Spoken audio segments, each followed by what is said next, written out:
ఒక 60 ఏళ్ళ పెద్దాయన సైకిల్ తొక్కుకుంటూ పోతా ఉన్నాడు. జర ఫిట్‌గా ఉన్నాడు. తన స్పీడ్‌లో తను పోతా ఉన్నాడు. ఒక పోరోడు చూసిండనమాట. ఏంది ఇంత స్పీడ్ నడుపుతున్నాడు ఏమనుకుంటుండు ఈయన అనేసి ఇక పోటీ పడ్డాడు. ఆయనంతగాని పోతుంటే ఈయన పోటీ పడిండనమాట.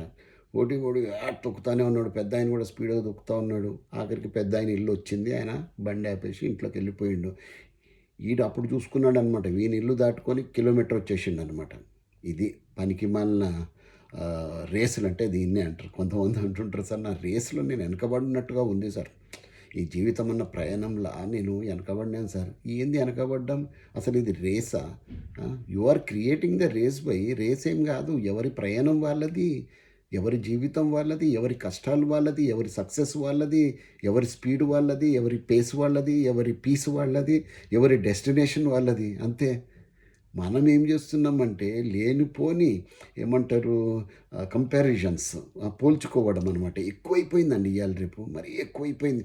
వాడిని చూసి వీడు ఇంతకుముందు కూడా నేను చెప్పిన వీడియోలో అదేది పులిని చూసి నక్క వాతలు పెట్టుకున్నట్టుగా జనాలు ఎవరినో చూసి వీళ్ళు వాతలు పెట్టుకొని వాళ్ళతో కంపేర్ చేసుకొని వీళ్ళతో కంపేర్ చేసుకొని నా ఎత్తు చూడు, నా పొడుగు చూడు, నా అందం చూడు అనేసి కొంతమంది రెచ్చిపోతుంటే కొంతమంది వాళ్ళతో కంపేర్ చేసి నా దగ్గర ఏమీ లేదు అన్నీ ఉంటాయి, 3 పూట్ల తిండి తింటుండు, మంచి హెల్తీగా ఉన్నాడు, అయినా కూడా ఇంకొకరితో కంపేర్ చేసుకొని మేరే పాస్ ఓ నెయ్యి ఏ నెయ్యి క్యా జిందగీ హే అని వాడు తిట్టు వద్దు.